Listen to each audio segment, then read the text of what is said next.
Hola, buenas tardes. Buenas tardes.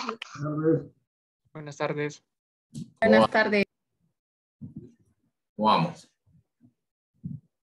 Encendiendo por ahí sus cámaras.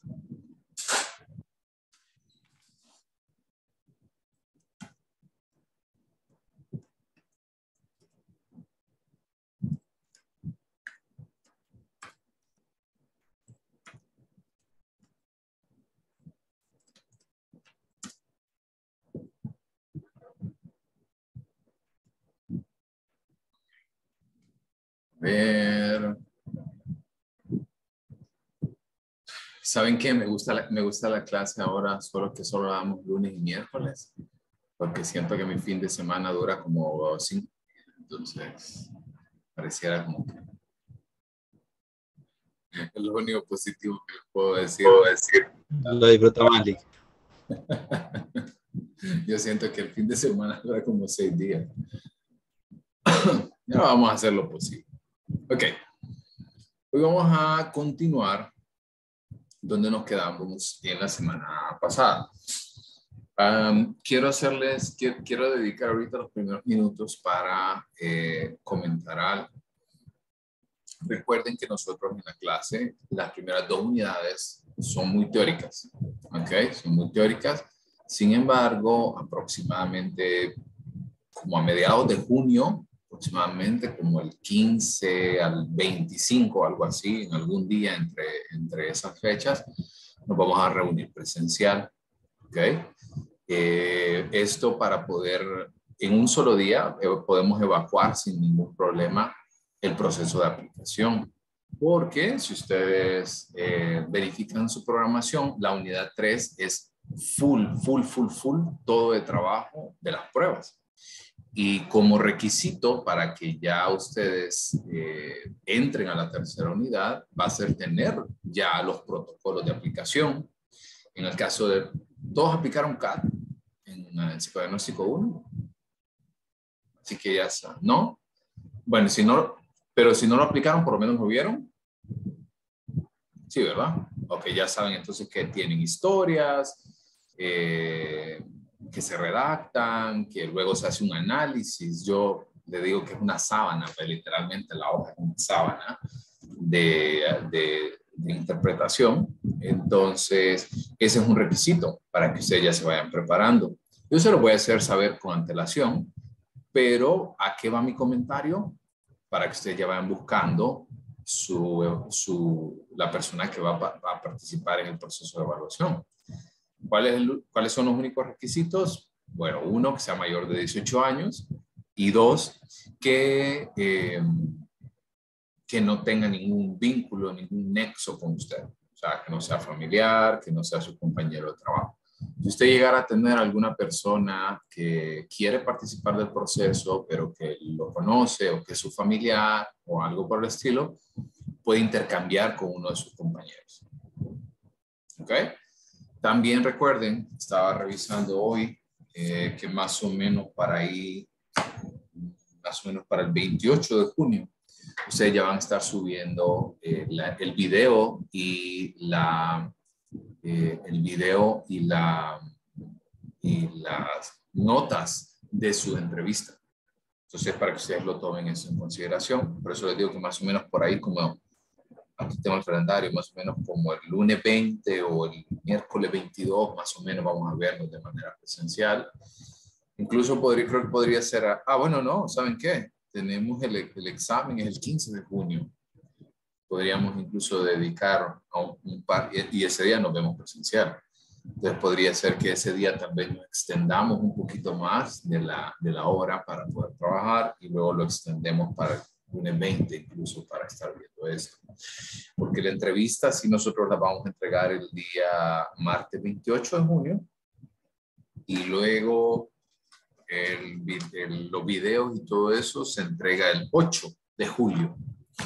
Entonces el 28 de junio es importante porque necesito saber que ustedes ya fueron desarrollando esta habilidad. Incluso la unidad 2 la abrimos con ese tema de entrevista. El capítulo número 5 vamos a hablar acerca de la entrevista. Incluso les voy a ir subiendo un video de la clase de medición 3 que les di la semana pasada para que ustedes vean más o menos cuáles son los puntos importantes para poder desarrollar la entrevista. ¿Estamos bien? Vayan pensando. Yo también ya voy a ir subiendo un folder completo con la documentación que se va a necesitar para poder aplicar. ¿Dudas? Lick, Adelante. yo tengo, o sea, yo estoy con usted en la clase de medición 3. ¿Puede ser la misma persona que utilice en medición 3 o no? Tengo que buscar otra que me colabore. Sí, sí podría ser. Porque todo Okay. son pruebas distintas. Sí. Solo que conste, si la misma persona le quiere ayudar, Sí. tiene que saber que van a ser 4 sesiones de medición, más Sí. 2 o 3 probablemente de psicodiagnóstico. Sí, está bien. Y otras, no sé, yo he visto en las noticias o en las redes que hay un concierto en el 15 de junio. Entonces creo que eso como nos dificulta a las personas que trabajamos llegar a tiempo, pero no sé. ¿Concierto de qué? No sé. Yo creo, he visto en las redes sociales un concierto que viene el 15 de junio y el problema es el tráfico. Porque como se llena tanto por el polideportivo, se llena tanto por la parte de atrás de la vía olímpica, entonces eso creo que nos dificultaría un poquito. Si usted me ayuda a averiguar y me manda esa información al correo. Pero voy a buscar porque yo sé. Sí, creo que el concierto de Karol G. Julio, pero es en Ocampo, o ¿cómo se llama? Estadio Ocampo, creo que se llama. Es en el Chochi Sosa, es. Pero igual se llena por el anillo. ¿Pero es junio o julio? De junio. Junio. Okay. Sí, y eso como que nos dificultaría al licenciado para llegar porque el tráfico es terrible. Ok. Bueno, vamos a evaluarlo para ese día porque, o sea, podría ser el 20, no tendría ningún problema, pero lo vamos a evaluar por ahí más o menos cuando se van acercando. Quedan 2 semanas aproximadamente. Hoy vamos a terminar también de evacuar el tema del proceso de psicodiagnóstico para luego ir abriendo ya paso al tema de entrevista. ¿Ok? Gracias por la observación. Como les digo, si me lo pueden enviar para corroborar y encontrar un plan alternativo, súper bien. Ok. Sí, yo se lo voy a... Gracias. Gracias. Héctor. Bueno, quería hacerle una consulta. El lunes es posible que empecemos un poco más tarde. Es porque tenemos medición de 4 a 6 en presencial. Este lunes. El lunes, sí, el que viene. ¿Quiénes llevan medición también? Eduardo, Sara, Tom. Lo llevan, me dijo, de 4 a 6 presencial. Sí, de 4 a 6 presencial y creo que posiblemente sean los 2 días que llevamos la misma clase, que llevamos las clases corridas, lunes y miércoles 2 horas. Sí, no sé si le parece a usted que no sé si la mayoría vamos de hacer la clase presencial, podría ser, porque no nos daría chance de llegar acá a la casa. Ok. Fíjense que yo no voy a estar la próxima semana aquí presencial en la universidad, entonces no podría ser. Evaluemos ese día, incluso el domingo por la noche podríamos evaluar, porque la verdad que vamos bien con los tiempos. No me estresa realmente esa fecha del 15 de junio porque vamos bien adelantados. Entonces el mismo domingo podría evaluar yo si sostenemos la clase o no, o si de repente la sostenemos 1 hora, nada más, por ahí. Porque la verdad es que esa es la ventaja de la primera unidad de psicodiagnóstico, que es muy teórica. Entonces ustedes pueden avanzar por su cuenta. Y por eso, si ustedes ven, las tareas se alojan en las primeras 2 unidades. Son 5 tareas en solo 2 unidades, porque aquí lo que vienen a hacer es a discutir conmigo, a hablar conmigo, a darme una idea. Entonces no hay problema. Podríamos gestionar para ver si incluso el mismo lunes no tenemos clase. Como les digo, no creo que haya ningún problema. Ok, gracias, Génesis. Liz, Adelante, Gabriel. disculpe, yo tengo otra consulta. La tarea que está para este viernes, el formato del mapa conceptual, ¿es a mano o en algún programa? A mano. Sí. Toditas las tareas a mano.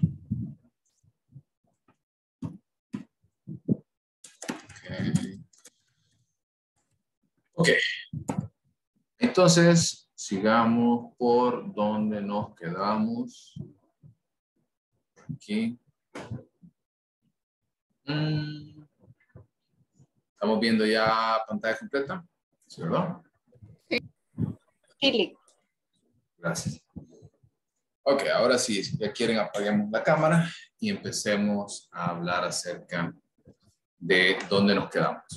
Hasta aquí me entendieron con el proceso psicodiagnóstico, las fases que tenemos, los puntos más importantes, cómo va a ir mejorando, son los puntos importantes.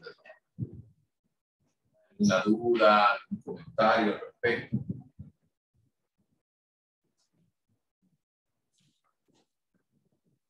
¿No? ¿Todo claro? Bueno, de mi parte, yo solo quería pedirle si puede poner ejemplos de la fase 2 en cuanto que usted fue haciendo como iba vinculando todo en cuantificación, semejanza, entonces esa parte no me quedó 100% clara, la verdad, a mí. Ok. Les conté del caso de un adolescente. Es un adolescente, así que quizás no aplica como directamente lo que nosotros estamos viendo, pero creo que vale la pena poder hablar acerca de este tema. Entonces, si les comenté acerca del adolescente que le apliqué Bender y un test que se llama la figura compleja de Rey. Sí. ¿Sí?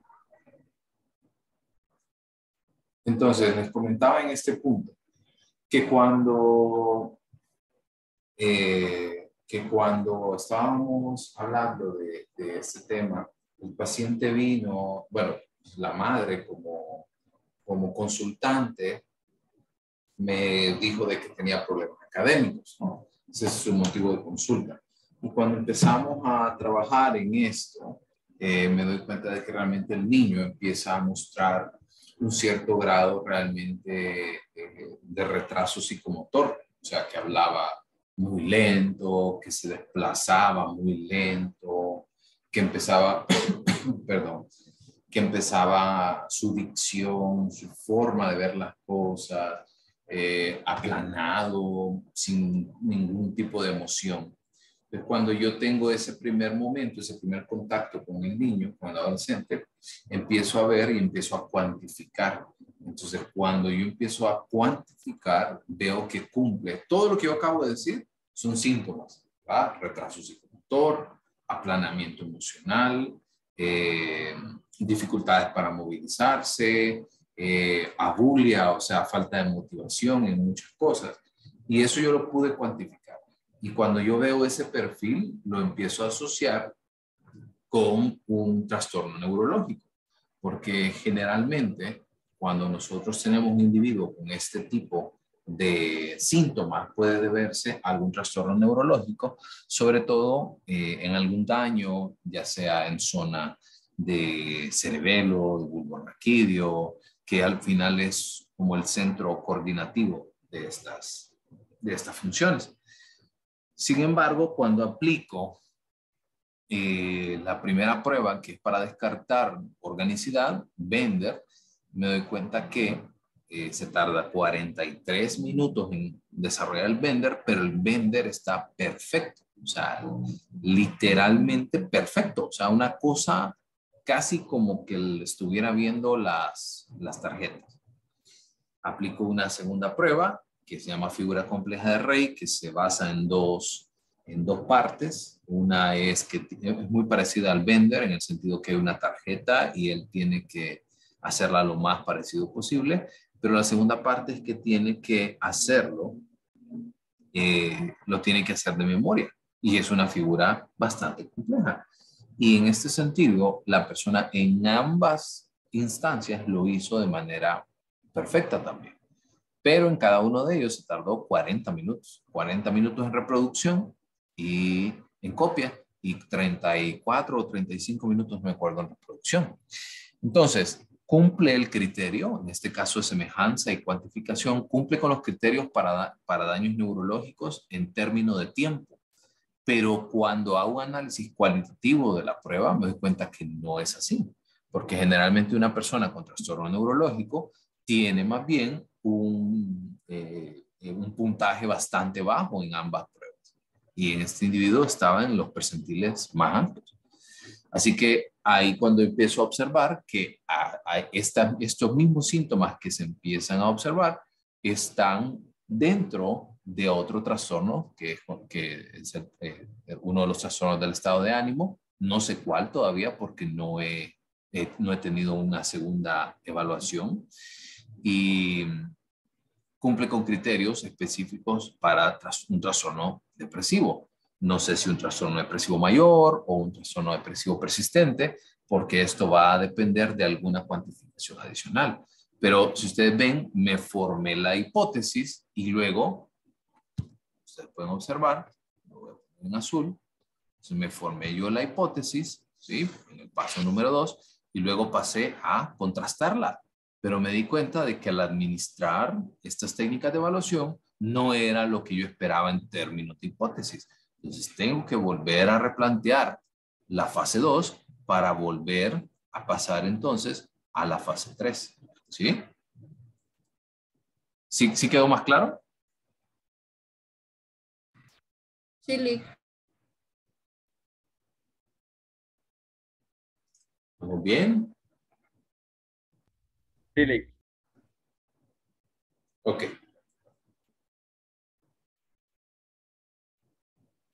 Ok, entonces, una vez que yo paso por ese proceso de contrastación y llego al punto que puedo llegar a una conclusión apropiada, entonces paso al siguiente punto, que es la comunicación de los resultados. Y en el caso de todos estos criterios que ustedes ven por acá, van a depender sobre todo del motivo de consulta. En este caso, en el caso, por ejemplo, si buscamos, vamos a ir viendo, un segundito, para atrás, porque por aquí habíamos hablado de esto, ¿ok? Porque dependiendo del motivo de consulta de la evaluación, ya sea que es una evaluación diagnóstica o es una evaluación para orientar, por ejemplo, en el caso de los que están llevando medición 4, pues saben que tienen que ver ahorita con el tema de orientación vocacional o para selección de personal, por ejemplo, selección de becas, o finalmente el último punto que es tratamiento. Entonces, dependiendo de ese motivo de consulta, ¿okay? Paso al siguiente punto de nuevo. Dependiendo de ese motivo de consulta, así es como se redacta el informe. ¿Ok? Quiero contarles algo. El tipo de informes que ustedes están viendo en todas las clases tiene mucho que ver con el estilo de su profesor. ¿Les ha pasado que ustedes dicen, ay, el de medición 1 me dijo que era así, y el de medición 2 me dijo que era así, y el de medición 3 me dijo que era así? Sí. Sí. Vaya, esta es la hora de la catarsis. Sí, Lick. Sí, suele pasar. No lo voy a acusar.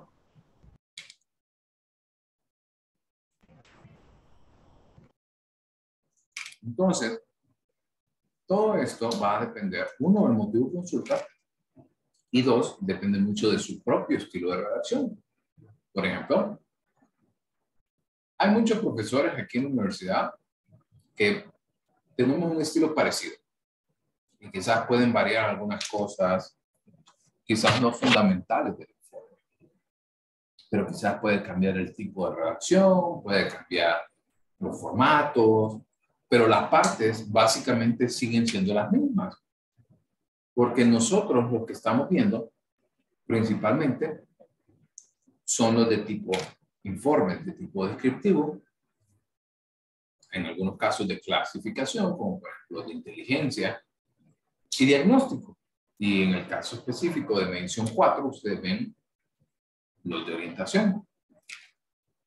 Casi en ninguna clase realmente nosotros vemos los informes de tipo predictivo, porque no son fáciles de poder hacer. Sobre todo porque los pacientes que tenemos son pacientes con fines educativos, no son pacientes con un problema real. Pero por eso es que quizás podemos mostrar algún tipo de dificultades en este sentido. ¿Estamos bien? Vamos a ver cada una de ellas.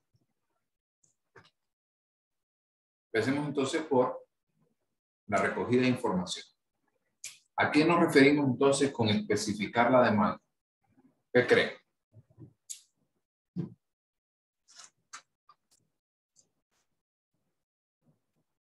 ¿Qué creen? ¿Qué es especificar la demanda? El motivo de consulta, Esli. Exactamente. Si usted va a un restaurante, usted sabe claramente lo que quiere. ¿Cierto? Por eso me cae mal cuando yo paso por un autoservicio y me dice, ¿ya probó nuestra magnífica no sé qué? Yo, no, igual no la voy a probar, no quiero eso. Porque yo sé, bueno, quizás es muy burdo hacer la comparación que acabo de hacer porque en nuestro servicio no es como que va a pedir una hamburguesa.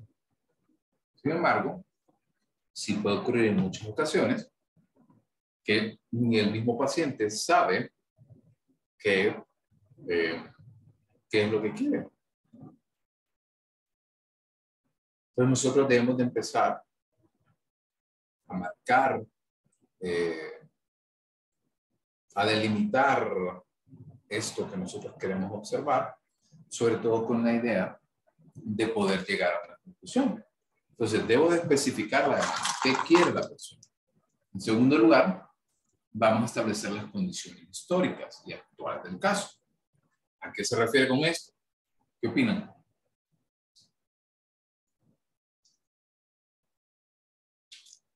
¿Qué piensan que es esto?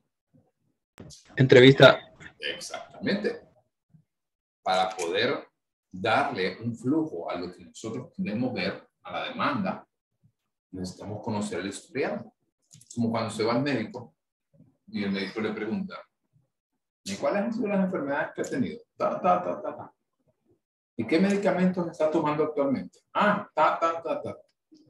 Porque necesitamos conocer bien a fondo todo el proceso. Una vez que nosotros especificamos la demanda, lo vamos a hacer a través de una de nuestras herramientas más importantes, que es la entrevista. Pero vamos a partir de acá, porque la entrevista, nosotros en primer lugar, debemos determinar si la demanda que está haciendo nuestro paciente es una demanda lícita. O sea, que es una, si podemos solventarla, y dos, si es ético también solventarla. Y como un segundo eje transversal que ustedes deben entender siempre, es que la capacitación, y sobre todo la capacitación constante, debe de ser algo que nos caracterice a nosotros como psicólogos. Pero usted debe ser una persona capacitada en lo que hace. No es que la primera vez que ve la entrevista es cuando está literalmente con el paciente, hasta aquí voy a empezar a leer. No.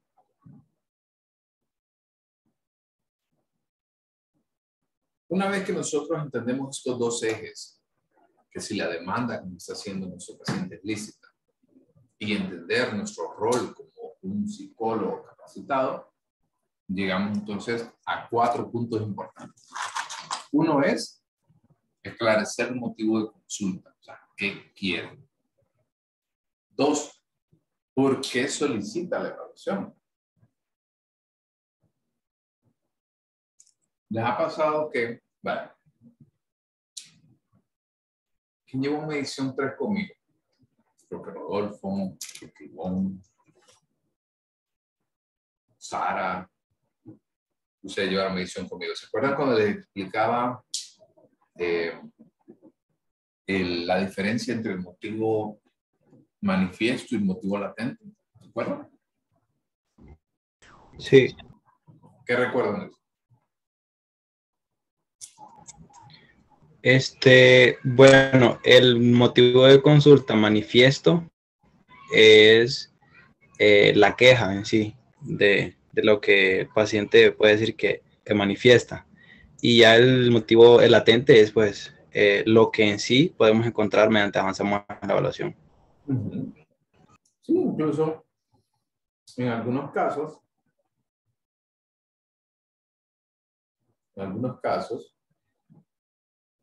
puede ser que la demanda que nos esté haciendo el paciente sea lícita, pero quizás no por los motivos apropiados. Me pasó con un niño una vez que llegó a la consulta a la madre, cuando empezamos a hablar, me dijo que quería una evaluación para su niño. Creo que se lo posté a medición 3. Llegó la mamá con el niño y le dijo, me dijo que quería hacer una evaluación para poder ayudar al niño que está mostrando un trastorno de aprendizaje. Pero cuando vamos avanzando en el proceso, me voy dando cuenta que el motivo principal por el cual ella estaba buscando el servicio realmente era porque si se presentaba un informe de ese tipo, aduciendo que padecía un trastorno de aprendizaje, el niño simplemente lo promovía en degrado y no había problema. Entonces a eso nos referimos, a que quizás el motivo de consulta sea lícito. ¿Era un motivo de consulta lícito el que me estaba diciendo? No. Era lícito, o sea, era lícito en el sentido de que es un motivo de consulta válido, pero el por qué solicitaban evaluación, ahí es donde realmente era ilícito. Porque la evaluación que yo iba a hacer, no hay ningún problema, es una evaluación que ustedes van a practicar constantemente en su consultorio. Pero el por qué le estaba solicitando era, ahí sí era ilícito, que va muy asociado con el punto 3. ¿Qué quiere conseguir la persona con la evaluación? ¿Qué pretende obtener? Por ejemplo, eso se da mucho en casos forenses, principalmente, donde una persona quizás puede querer modificar muchos de sus datos porque de repente la persona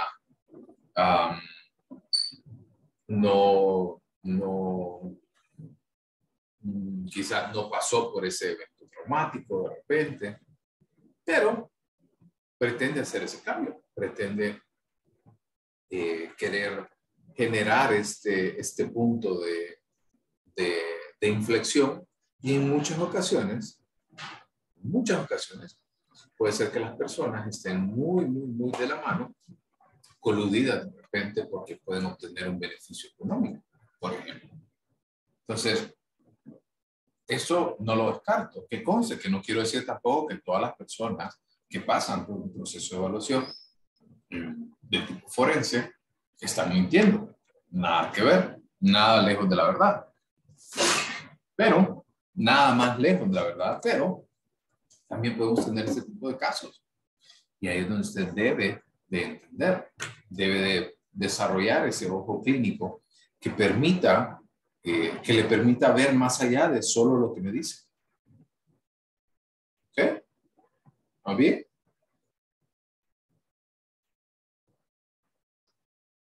Sí. ¿Ok? Y esto nos lleva entonces, una vez que nosotros hemos evacuado esos 3 puntos, nos lleva al último componente, que es la demanda. ¿Qué quiere entonces? Quiere los 4 puntos que veíamos anteriormente. Regreso. Quiere diagnóstico, quiere descripción, quiere orientación, quiere selección, quiere predicción, o quiere cambio, o quiere tratamiento.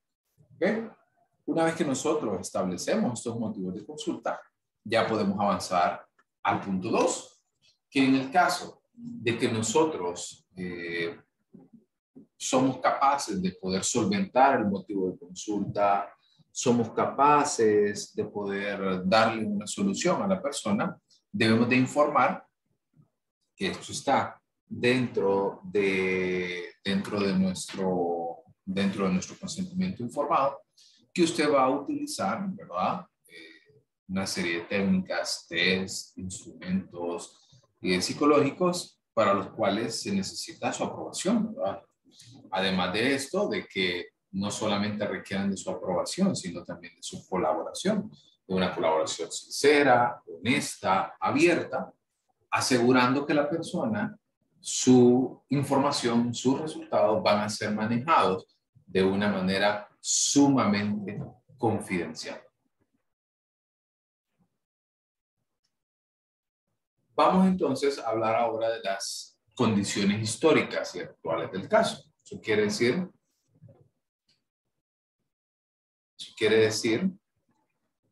que vamos a hablar ya del proceso de entrevista.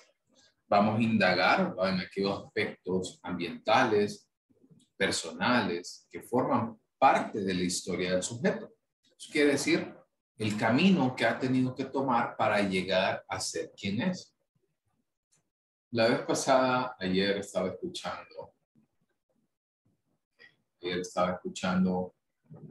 a un estudiante que decía, puchica, es que si no se hubieran tomado la universidad en que has tomado de 2017, 2018, que si hubiera pasado esto, que si hubiera pasado aquello, no estaría aquí, estaría probablemente ya trabajando. Y yo estaba pensando en estas afirmaciones que decía, y lo más probable es que sí, porque yo no puedo entender el mundo de la persona a través de mis ojos, sino a través de sus ojos. Tengo que entender que la historia que ha vivido usted no es la misma historia que he vivido yo. La gente me dice, bueno, para contarles, yo empecé a dar clases cuando tenía 23 años, más o menos. Entonces, la gente me decía y me quedaba viendo a mí. Bueno, ese creo que fue uno de los motivos más importantes por los que me dejé crecer la barba, porque muchos de mis estudiantes eran mayores que yo. Entonces, por ahí tuve que optar a dejarme crecer quizás la barba un poquito más para poder aparentar unos poquitos años más. 25. ¿Ah? Unos 25. Ya por lo menos no parecer de 23, sino unos 26, 25 años.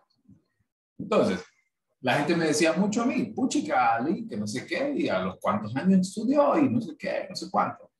Yo a los 2017, como a los 25 años yo estaba graduado de la maestría. Entonces la gente me decía, puchica, Ali, que usted es un cerebrito, no sé qué. Yo como, no, un estudiante promedio, incluso promedio para abajo, les decía. Pero las facilidades que yo tuve en ese momento son distintas. Por ejemplo, yo me gradué de la universidad y en cuanto yo me gradué, abrieron la maestría un mes después. Literalmente un mes después. Entonces, aproveché esa coyuntura. Entonces, ¿por qué estoy hablando de estos componentes académicos? ¿Por qué me estoy poniendo yo como ejemplo? Porque así pasa con todos. Que cada quien ha tenido que recorrer un camino para llegar donde está y para hacer lo que hace en la actualidad. Y nuestro trabajo consiste en explorar ese camino del paciente. ¿Sí se entiende? ¿Vamos bien? Sí, Lick. Sí, sí se entiende. Súper. pasemos entonces a que ahí estamos hablando del pasado. Estamos hablando de el camino que tuvo que tomar la persona para llegar a donde está. Pero también tenemos que entender que hay ciertas condiciones actuales que pueden estar también complicando el caso. Por ejemplo, ahorita durante la pandemia, no saben cuántos casos yo recibí de niños que estaban manifestando muchos problemas de conducta.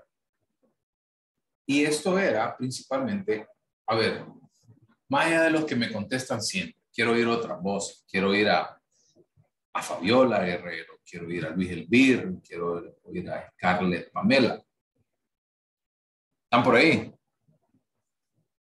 Sí. Fabiola, ¿qué hacía usted cuando iba al colegio? Y Scarlett también. ¿Cómo así? Literalmente, ¿qué hacía cuando usted llegaba al colegio? Fuera de estudiar. Yo la verdad es que me pasaba hablando en clase. ¿Otra vez? ¿Qué pasaba? Me la pasaba platicando en clase. Bueno, ¿qué más? Me escapaba de clase.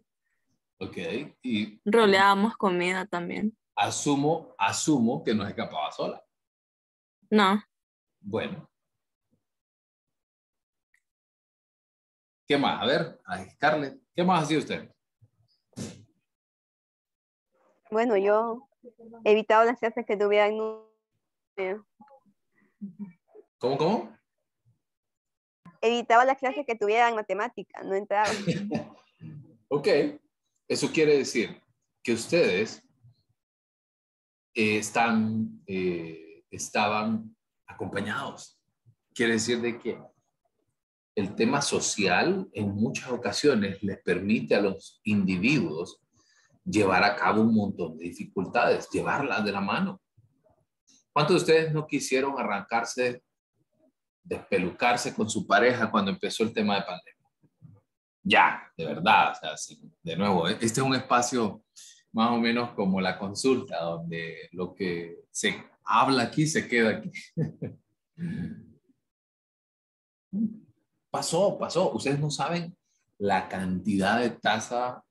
Aquí en Honduras, lastimosamente, no se lleva tanta estadística, pero la tasa de divorcio durante la pandemia aumentó un montón, porque no estábamos acostumbrados a vivir tanto tiempo juntos. Entonces, vean el por qué les estoy hablando de este contexto. Porque si ustedes quieren entender el problema actual de la persona, tienen que entender el contexto también de la persona.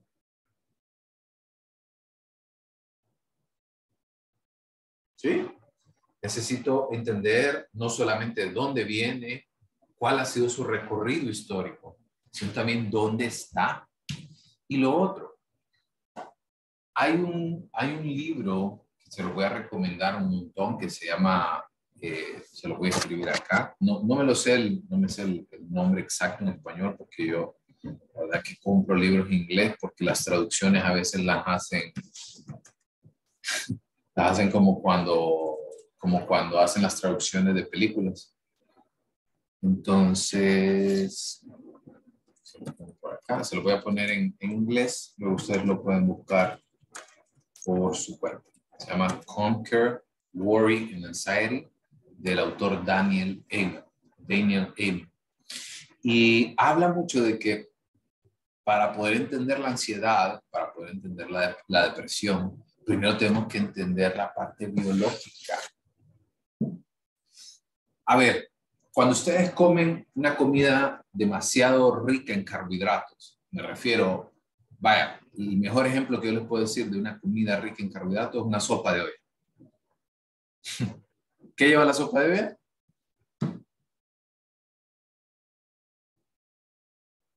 Vaya. La sopa de olla. ¿Qué dijo Liz? ¿Qué lleva la sopa de olla? ¿De qué? ¿Qué lleva? O sea, literalmente, ¿qué comida lleva la sopa de olla? Es que no se le entiende después de sopa, Liz. Sí, sopa de Soya. Creo que No, lleva sopa parte de- de Carne de res, carne de res, verdura. ¿Pero qué verdura. verduras? Papa, Lleva yuca. Papa, pataste, yuca. banano verde. Banano elote. verde, banano maduro, elote. Y todo lo que usted acaba de decir. Ay, ya me dio un poquito de hambre para hacer eso. Ay, sí, que Ya compartan. días quiero sopa de res, Lick, no sea así. Bueno, imagínensela. Pero ahora lo que le voy a comentar es, ustedes saben que en el caso de esos son carbohidratos. Nuestro cuerpo, el carbohidrato es una comida que es absorbida muy rápido y se convierte fácilmente en glucosa. ¿Sí?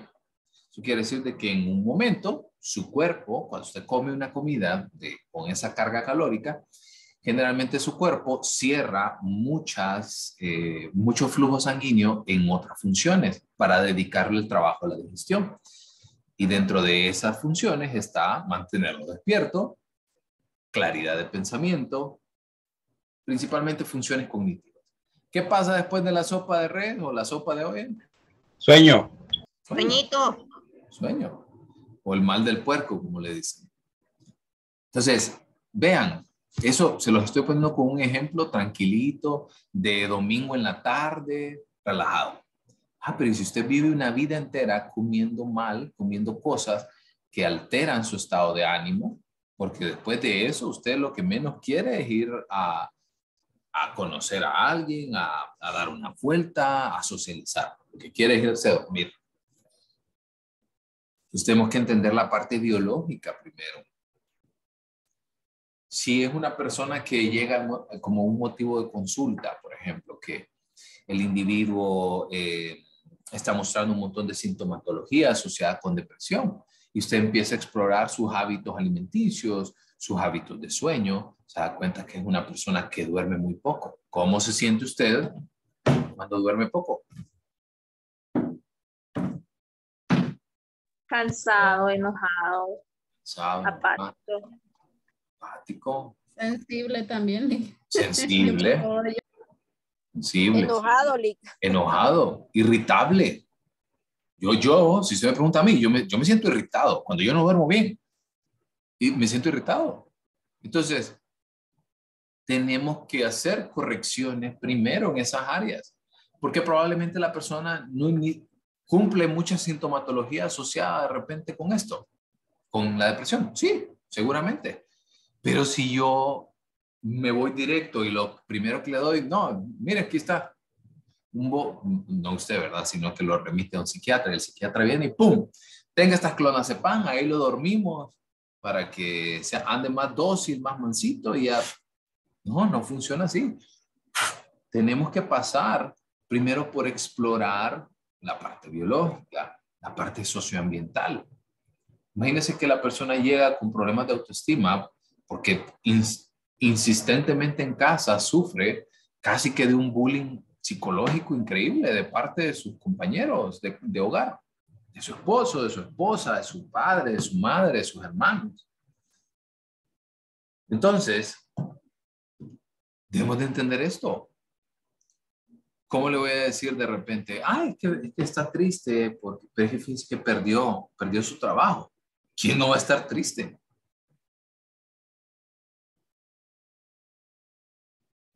Rodolfo, adelante. Lick, fíjese que ahorita que estaba haciendo mención de eso, me estaba acordando de la masacre que hubo en Texas. Entonces, una parte, bueno, yo no me había dado cuenta tanto hasta que leí un poquito la historia de este chavo que hizo todo eso y por qué lo hizo. No sé si más o menos usted se dio cuenta de eso. Fíjese que sí me di cuenta de lo que pasó, pero no el motivo. Realmente me desconecté un poco. Bueno, hablaba la historia de él, hacía énfasis en que él no creció con sus papás y los papás prácticamente lo abandonaron. Entonces, un poco eso también de la parte socioambiental creo que está vinculado también. Sí, indiscutiblemente. Incluso, si ustedes, no sé si han visto la serie de John Wayne Gacy, no sé si la vieron, o la de la cinta de Ted Bundy, o hay una que se llama cómo crear un asesino, algo así. Y revisan los perfiles psicológicos de los asesinos seriales más famosos de Estados Unidos. y todos cumplen con un patrón socioambiental, abuso constante, utilización de sustancias, padres ausentes o abusivos. Entonces, si nosotros queremos entender el contexto de la persona, si queremos entender el problema de la persona, tengo que entender el contexto de esta misma persona. ¿Sí se entiende? ¿O bien? Sí, Lick. Okay. Pasamos entonces al punto 2, que es la formulación de hipótesis y deducción de enunciados verificables. Vamos a entender que en este punto necesitamos dos momentos básicos. Uno, la formación de las hipótesis y luego la comprobación de las hipótesis, que se va a dar más adelante. En el punto 1, que es la formulación de la hipótesis, nosotros con nuestras observaciones, con la información que nosotros logramos obtener, como lo que les decía del caso del niño. Cuando yo empecé a evaluar, cuando empecé a tener contacto con él, yo dije, este niño, o sea, sí, probablemente tenga problemas académicos, pero probablemente no sea por eso, probablemente sea algo médico, probablemente sea algo físico. ¿Okay? Entonces yo recibo información, la veo, la proceso y a partir de ello establezco hipótesis. Y esto puede también recibir el nombre de las teorías sobre el caso. O sea, ¿qué es lo que está haciendo que la persona se sienta de la manera que se siente? Y el segundo momento importante que nosotros vamos a observar es la deducción de enunciados verificables. En el caso de esto, nos vamos a referir a con qué instrumentos vamos a poder utilizar para poder operacionalizar cada variable. Ustedes van a decirle, yo pensé que me la había zafado de métodos cuando hablábamos de operacionalización, pero nosotros lo hacemos de manera inconsciente dentro de la clínica. No, tal vez no inconsciente, lo hacemos tan rutinario que no lo notamos. Por ejemplo, pasa muy seguido que necesitamos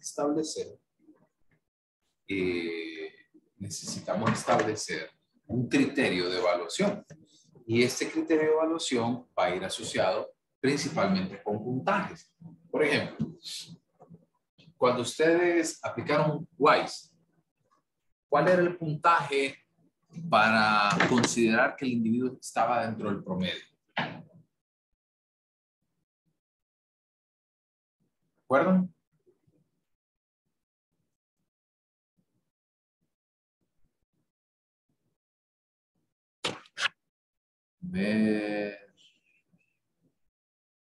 A ver, Luis, ¿se acuerda?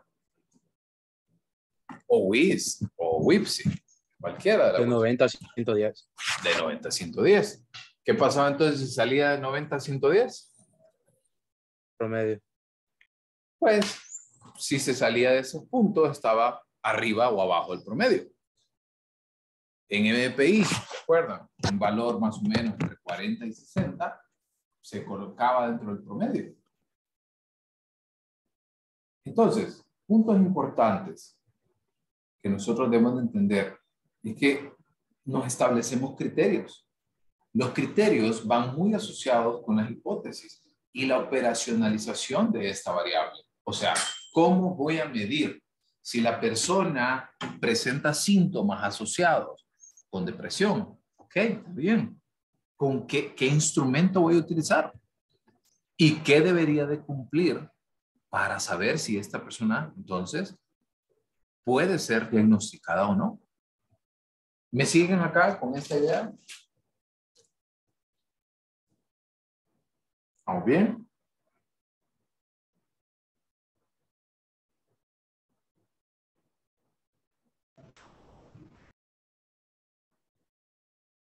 ¿Estamos bien? Ok.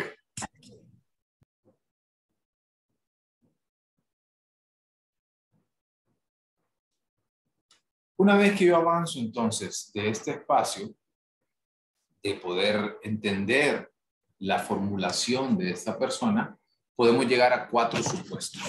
Estos supuestos es los supuestos de cuantificación, o sea, lo que hablábamos de frecuencia y duración.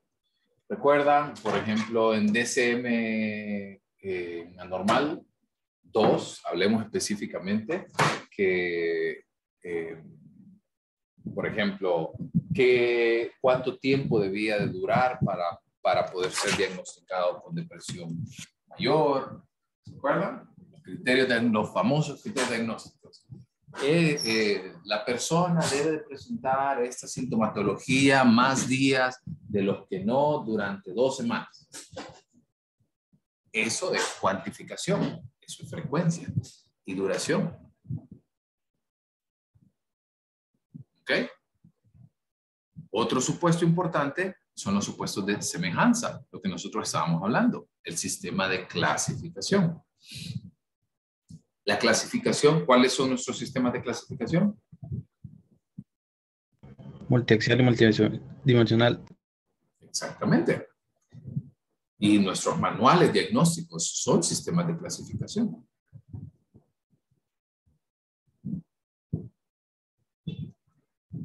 El cuarto supuesto son supuestos de asociación predictiva. Por ejemplo, si una persona, volviendo a los problemas que se causaron durante la pandemia, todavía estamos en pandemia, que se causaron durante el confinamiento, probablemente las personas que mostraron alteraciones en sus patrones de sueño, también mostraron alteraciones en sus patrones de alimentación. ¿Cierto o no? Ciertísimo. Sí. O sea, usted, aparte de desvelarse, se pegaba unas atravesadas. Bueno, no usted, yo también. Principalmente las 2 semanas que no recibimos clases, las primeras 2 semanas que todo el mundo creía que no, que todo bien, que tranquilo, que esto solo son 2 semanas, que vamos a volver, vacaciones gratis. ¿Se acuerdan? 2 años después seguimos en clases en línea. Por ende, usualmente cuando mostramos una conducta, ahí es donde tratamos de hacer la asociación predictiva, que cuando una conducta aparece, probablemente otra muy similar va a aparecer. Y finalmente, el supuesto de asociación funcional se refiere más al hecho de una causa. Si ustedes recuerdan método 2, el supuesto de asociación predictiva está asociado con una correlación. ¿Se acuerdan que la correlación puede explicar de que hay una probabilidad que exista eso, ¿verdad? Que exista una probabilidad en la que si una variable sube, la otra también puede subir o bajar. Por ejemplo, hablemos de embarazo adolescente. ¿Ok? La teoría dice de que existe una correlación, que hay mayor incidencia en embarazos adolescentes en individuos que no tienen una formación académica tan fuerte. Pero ¿cuántas personas nosotros también no nos encontramos de un estrato social alto, con formación académica, pero que tuvieron un embarazo adolescente?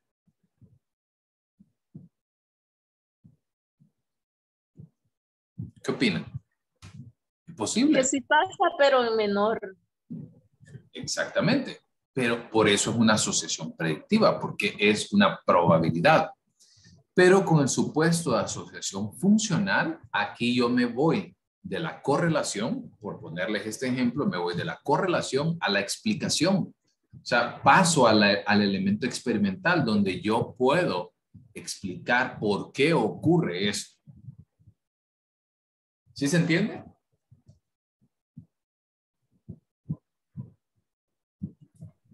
Sí, Yo quedé confundido, Lee. ¿En qué parte? Pues no bueno, la verdad no queda muy claro el punto 4. Ok. En el punto 4 es que nosotros vamos a explicar por qué ocurre esa conducta del niño. Otro ejemplo. Llega a mi consultorio un niño, de nuevo, con problemas académicos, con problemas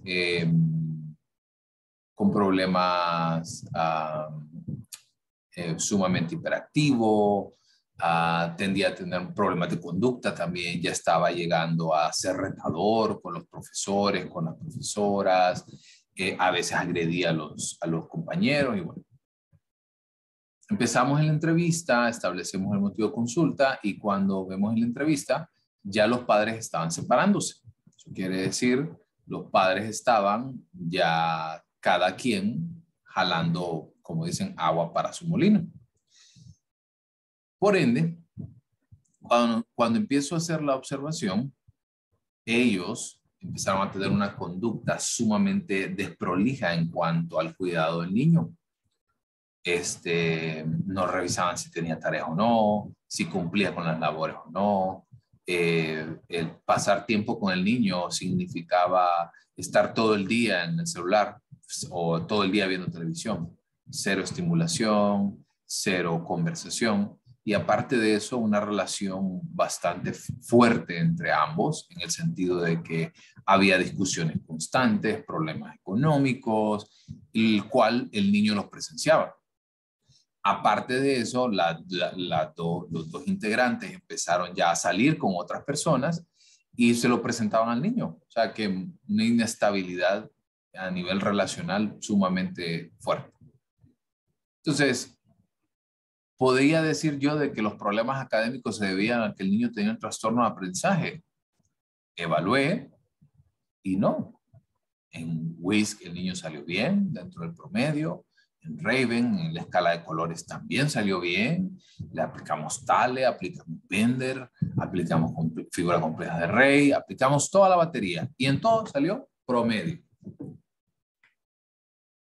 ¿A qué apunta entonces la siguiente hipótesis?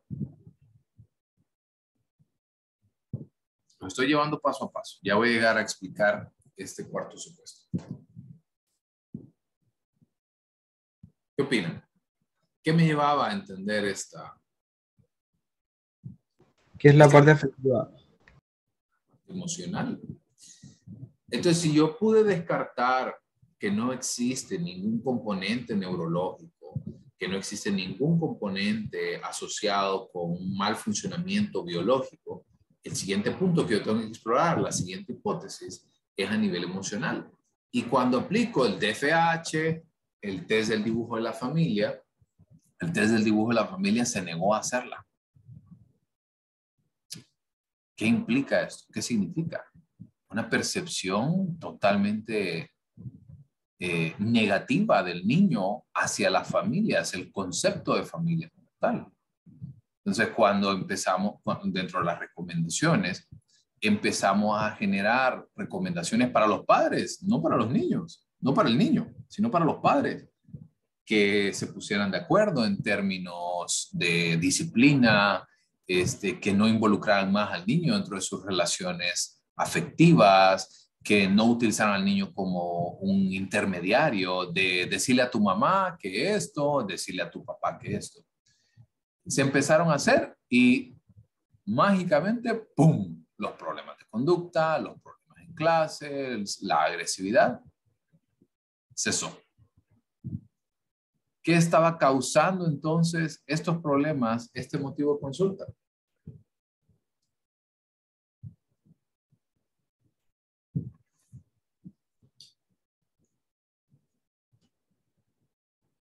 ¿Qué lo estaba causando, en su opinión? Que el niño estaba absorbiendo todos los problemas que tenían los padres. Exacto. Así que cuando hacemos la corrección para que los padres mejoren su relación, todo empezó a mejorar.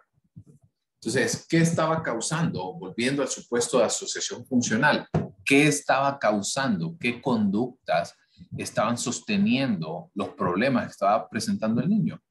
Las discusiones y la discordia familiar en general.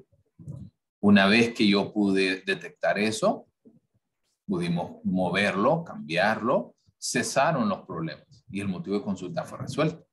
Entonces, aquí podemos establecer nosotros que este supuesto de asociación funcional se debía a que el niño estaba percibiendo tanta dificultad y no era capaz de poder hablar esto con nadie le orientaba, no había un espacio de diálogo. Cuando el niño empezó a verlo, su manera de que le prestaran atención era por medio de portarse mal y lograba su objetivo, porque cuando se portaba mal, todas las miradas iban donde él. ¿Se entiende ahora sí el supuesto de asociación funcional? Sí, Lick. Muy bien.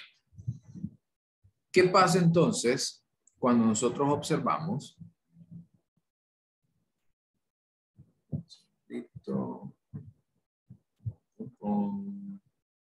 ¿Qué pasa entonces cuando nosotros observamos la relación que existe entre estas hipótesis y los objetivos de evaluación? En primer lugar, cuando nosotros hablamos de un proceso diagnóstico, necesitamos establecer principalmente los supuestos de cuantificación y semejanza, recordando los objetivos, ¿verdad? Que estábamos hablando de evaluación. Si quiero una evaluación diagnóstica, tengo que hablar de cuantificación y semejanza. Si yo quiero, por otra parte, un objetivo de orientación o selección, tengo que prestar atención a los supuestos de cuantificación y asociación predictiva. ¿Ok? Volviendo, mejor les explico un poquito más cada punto.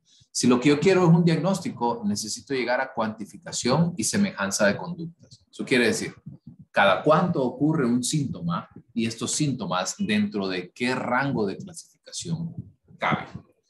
Si lo que yo quiero es un objetivo de orientación o selección, es la cuantificación y la asociación predictiva. Cuando ustedes les aplicaron, ¿quién por aquí ha pasado por un proceso de evaluación para una entrevista laboral? Yoli. Olfo, Liz. ¿Quién más? A ver, que no participe mucho y que ahí lo voy a ir metiendo. Fabiola. Fabiola, ¿se acuerda usted que cuando le hacían ciertas preguntas, dentro del informe decía, Fabiola tiende a... Sí. Se percataba que le decía, basado en los resultados, es probable que Fabiola responda de esta manera ante estas situaciones. Sí. ¿Sí? Entonces, cuando nosotros nos enfrentamos ante esa situación, eso es un elemento a nivel predictivo. O sea, no puedo asegurar que Fabiola se va a comportar de X o Y manera cuando pase esto, pero es muy probable que sí. ¿Me siguen? ¿Entienden? ¿Qué quedó? ¿Qué resultado vio o leyó usted que dijo, sí, la verdad es que es probable que sea cierto? Uy, no me acuerdo ya. Hombre, a ver, haga un esfuerzo.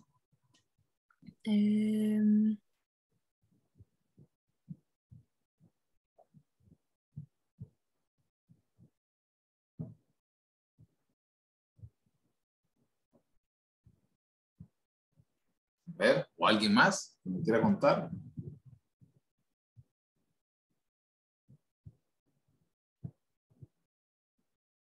¿De qué se acuerdan que ustedes digan, leí esto y me pareció bien interesante? Porque la verdad es que sí.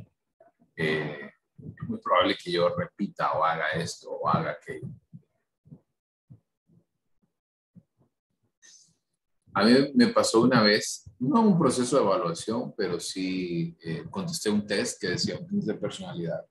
Es muy probable que Orlando, cuando se sienta amenazado ante alguna situación, pueda venir y tratar de enfrentarse ante esta situación.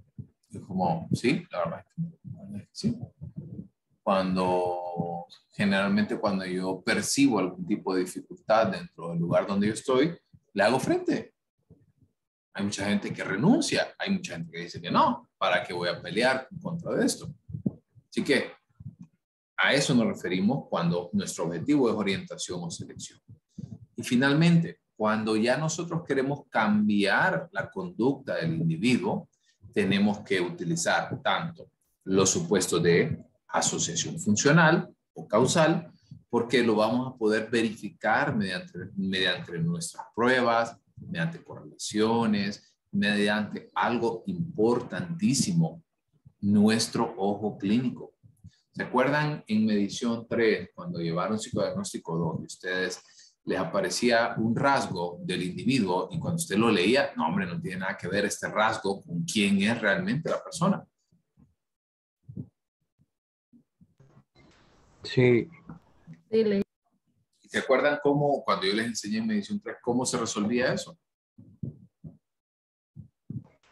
No sé si hacía una comparativa con lo que pudimos ver. Bueno, lo que vimos en la entrevista. Exactamente. Exactamente.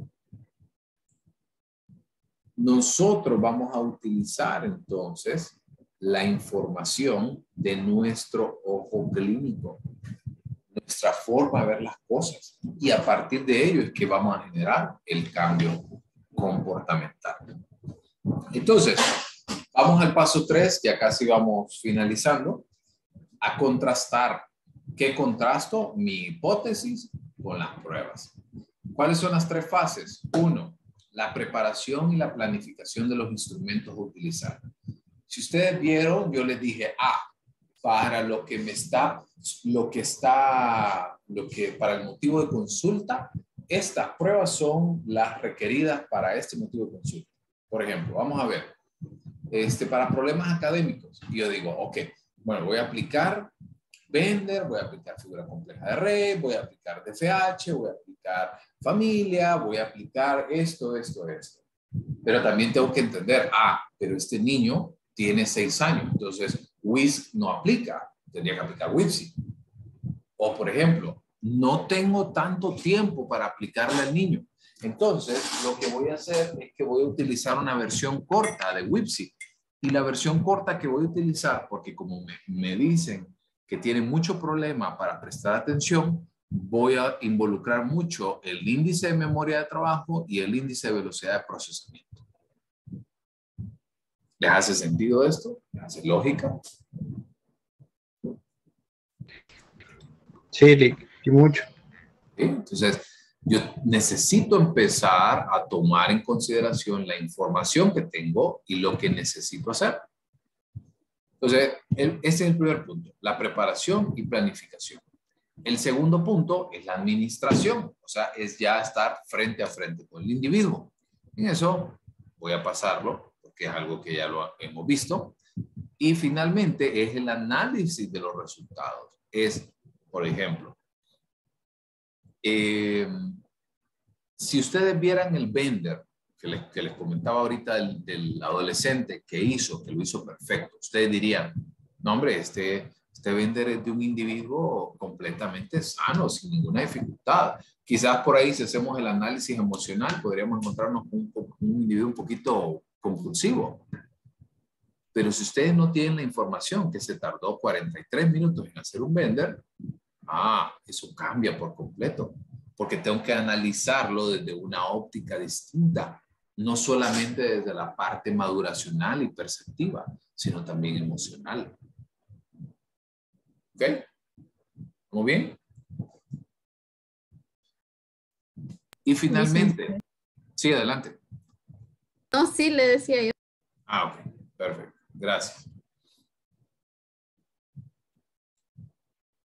Y finalmente, llegamos al punto 4, que hasta aquí es donde nosotros vamos a llegar con la clase de psicodiagnóstico.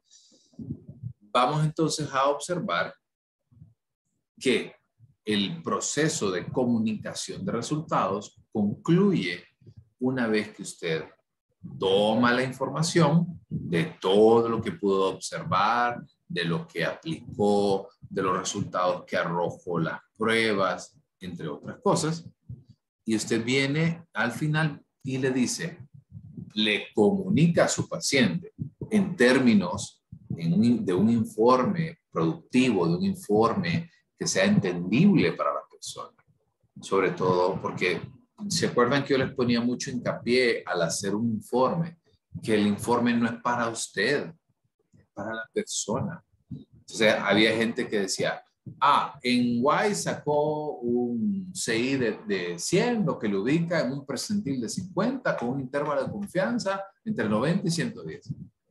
Usted lo entiende, yo lo entiendo, pero el paciente no. Entonces, ¿qué significa que esté en un percentil 50? ¿Qué significa que el intervalo de confianza? Esa es la parte real donde usted tiene que tomar esta información y poder trabajarla.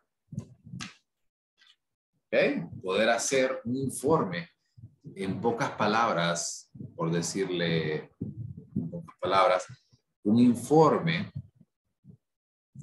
comestible, digerible. Un informe que se pueda entender. ¿Estamos? Y con eso llegamos al final de este proceso. Ya voy a mostrarles la etapa 5, 6 y 7. Como les digo, lastimosamente nosotros no la vemos para esta clase porque ustedes lo van a observar en terapéuticas, en consejería, en orientación. ¿Dudas hasta acá?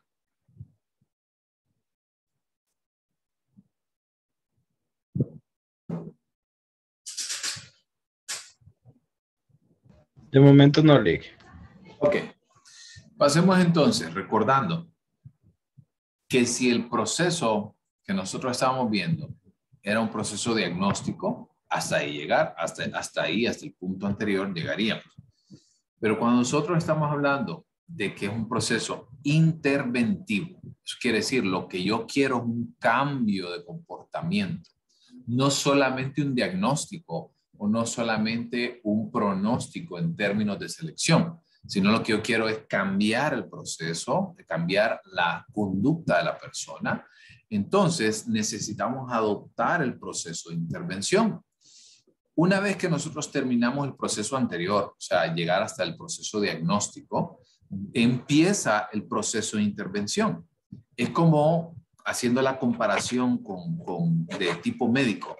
El proceso que nosotros acabamos de observar anteriormente es el proceso diagnóstico, en el cual le hacen la inspección física, el examen físico, le preguntan sobre sus síntomas, le preguntan sobre los exámenes de sangre, examen de orina, o por ejemplo le hicieron unos rayos X, le hicieron qué sé yo.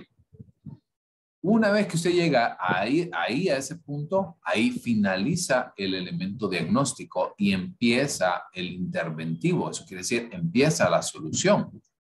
Ahí es donde viene entonces el tratamiento del médico. Y le dice, mire, vamos a tomar este antibiótico por tantos días, tantos cada 8, 10, 12 horas, o uno al día, o uno, qué sé yo.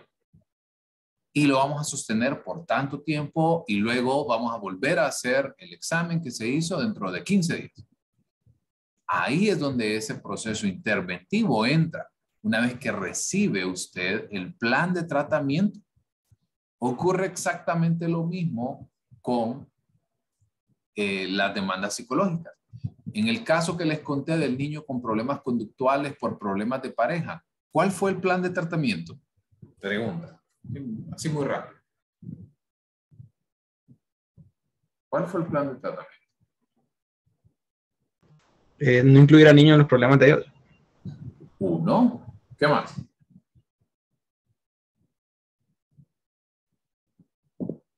Establecer un sistema de comunicación entre los padres. Le escucho súper bajito, Andrea. Establecer un sistema de comunicación entre los padres. Establecer un sistema de comunicación entre los padres. ¿Qué más?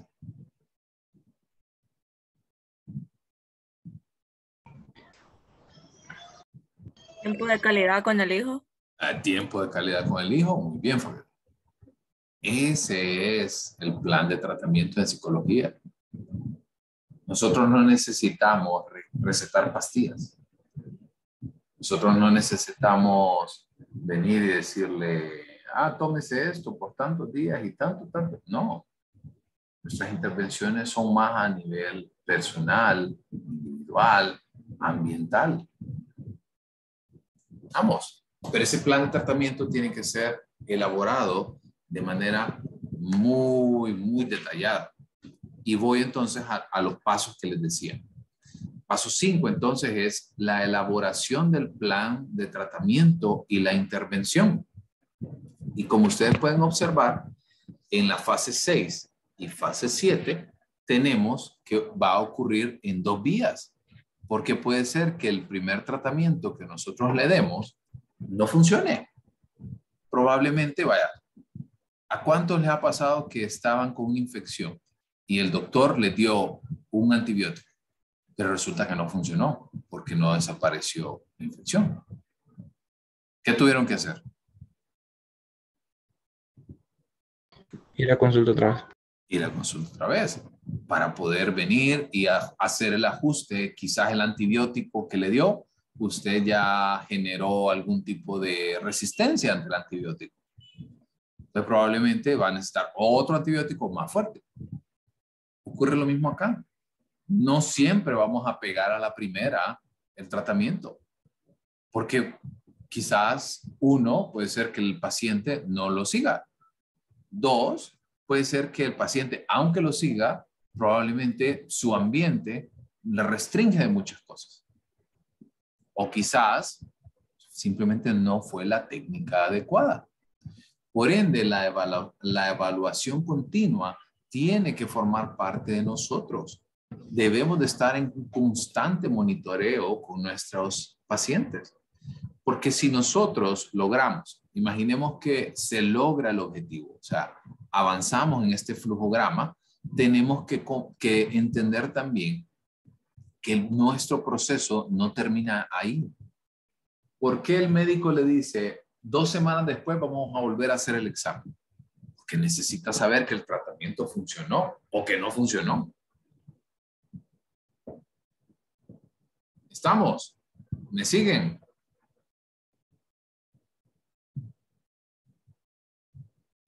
Sí, en pocas palabras, hay que darle todo el seguimiento al paciente hasta que ya esté completamente adaptado, podríamos decir. Exactamente. Incluso, por ejemplo, la valoración y el seguimiento que nosotros podemos dar, imaginemos que usted termina acá con su paciente, ¿sí? Y esto, 1 mes, 2 meses, 3, 6, 1 año. ¿Ok? Por ejemplo, usted le da el tratamiento y usted le dice, ok, entre que terminé y el primer mes, vamos a verlo a los 15 días. ¿Ok? Si todo está bien, nos volvemos a ver dentro de 1 mes. Si todo está bien, nos vemos a los 3 meses. Si todo sigue bien, ampliamos a 6 y ampliamos a 12. Es el formato, como les puedo decir, teóricamente dentro o de manual de texto, que debería de ser así. Porque incluso muchos profesionales consideran que la remisión total no es accesible. O sea, que la curación total no es accesible, no se logra realmente. Sino que es como el concepto que se tiene del alcohólico, que nunca deja de ser alcohólico. Entonces, por eso el proceso de seguimiento es un proceso vital. Ahora bien, de la teoría a la práctica son 2 cosas distintas. Porque la persona, una vez que se siente bien, ¿qué pasó cuando usted estaba sintiéndose bien con el antibiótico? ¿Qué dijo? Ya no voy. ¿Para qué voy a ir otra vez? Uy, 1,500 pesos me cobra. Uy, ¿para qué voy a ir?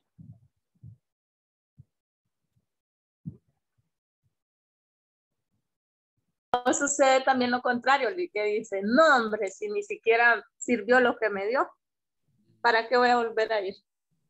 Exacto. Por ende, debemos de prestar mucha atención a todo ese proceso. Importante, sumamente importante. Y como les digo de nuevo, ¿es lo ideal? Claro, totalmente. Es lo ideal, es lo mejor. Sí, que lo podamos ver, claro. totalmente. Pero no siempre ocurre. ¿Okay? Y con eso los quiero dejar, con eso en mente. Entonces, cuando nosotros pasamos, hay dos tipos de operaciones que podemos llegar.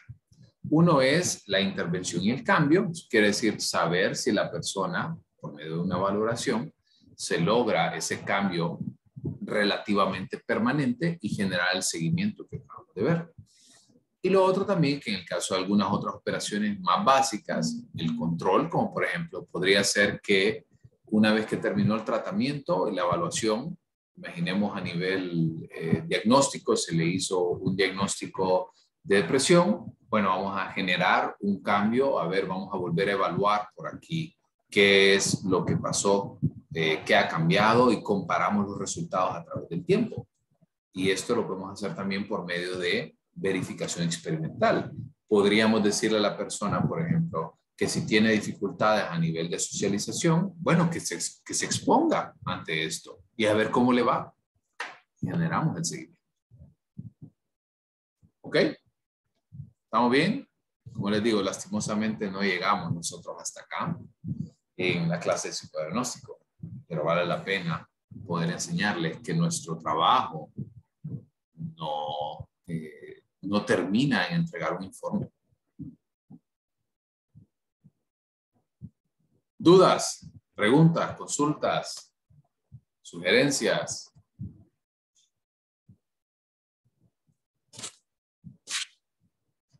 No encendiendo la cámara por ahí para irlo viendo.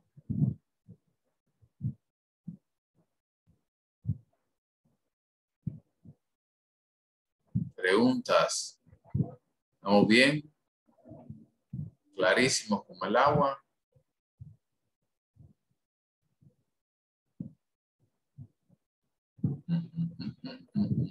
Ok. Entonces, si no hay más dudas, estemos pendientes para el lunes. Ya con esto finalizamos el tema número 2. Nos queda un tema más. Ya les digo.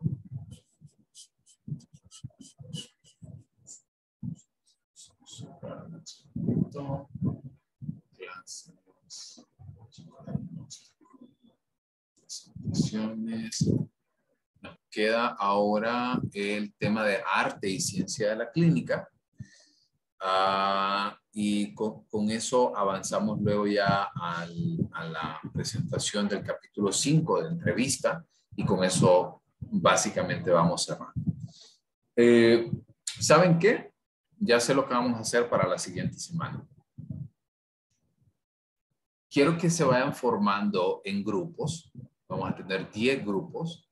Son 25 personas, o sea que más o menos hay grupos, van a haber grupos de 2 y grupos de 3. ¿Ok? Entonces, quiero que una persona, ustedes al final hicieron el grupo de psicodiagnóstico, ¿verdad? El grupo de WhatsApp. Entonces, formulen entre ustedes, vean la distribución y quiero que una persona me envíe un documento, ¿sí? Un documento con los nombres de los integrantes de las personas que forman parte de cada grupo. ¿Ok? Y ponen grupo 1, los integrantes. Grupo 2, Y luego yo les voy a dar, en medio de estos días, la asignación. Para que entonces el lunes, para que no se sientan estresados, el lunes vayan avanzando en esas presentaciones que nosotros vamos a tener para la unidad 2. Porque cada grupo va a tener un trastorno de personalidad y un mecanismo de defensa. Entonces, el lunes no nos vemos, con tranquilidad, inviertan su tiempo en trabajar en eso, pero sí necesito que alguien me envíe ese documento lo más pronto posible. ¿Quién se va a hacer cargo? No peleen, ¿no? Lo elijo, como dicen, democráticamente, ¿no? Yo solo podría mandarle. Gracias, Carly. ¿Cuánto tiene que ser el grupo? 2 o máximo 3. Es más, les diría, hagan 2 y si hay alguien que no tiene grupo, únanlo al tercer grupo. Porque si todos hacen grupos de 3, no van a ajustar los 10. Tienen que ser 10 grupos. ¿Ok? 10 grupos. Ya sea de 2 o de 3. Ustedes lo regulan. ¿Estamos? Y quedo pendiente entonces por ahí, Carlin, del documento. Gracias. Sí. Súper. Y entonces, si todo marcha bien, nos veremos el próximo miércoles. Trabajen en esto, que conste, tienen trabajo, tienen tareas para que vayan avanzando. ¿Ok? Gracias, pórtense bien. Feliz noche. Gracias, Lick. Buenas noches. Feliz noche. Gracias, Lick. Feliz noche, Lick.